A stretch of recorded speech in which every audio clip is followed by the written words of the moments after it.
2026 ലോഗോസിന് പഠിക്കാനുള്ള 6 വാക്യങ്ങളാണ് നാം ഇന്ന് കാണാതെ പഠിക്കുന്നത്. 1 സാമുവേൽ 3-ാം അധ്യായം 16 മുതൽ 21 വരെ വാക്യങ്ങൾ. വാക്യം 16. അപ്പോൾ ഏലി മകനെ സാമുവൽ എന്ന് വിളിച്ചു. ഞാനിതാ എന്ന് അവൻ വിളി കേട്ടു. വാക്യം 17.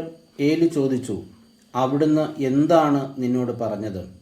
എന്നിൽ നിന്ന് മറച്ചു വയ്ക്കരുത്. അവിടുന്ന് പറഞ്ഞതിലെന്തെങ്കിലും എന്നിൽ നിന്ന് മറച്ചു വച്ചാൽ ദൈവം നിന്നെ കഠിനമായി ശിക്ഷിക്കട്ടെ. വാക്യം 18. സാമുവൽ ഒന്നും മറച്ചു വയ്ക്കാതെ എല്ലാം അവനോട് പറഞ്ഞു. അപ്പോൾ ഏലി, അത് കർത്താവാണ്, അവിടത്തേക്ക് യുക്തമെന്ന് തോന്നുന്നത് പ്രവർത്തിക്കട്ടെ എന്ന് പറഞ്ഞു. വാക്യം 19. സാമുവൽ വളർന്നു വന്നു, കർത്താവ് അവനോട് കൂടെ ഉണ്ടായിരുന്നു.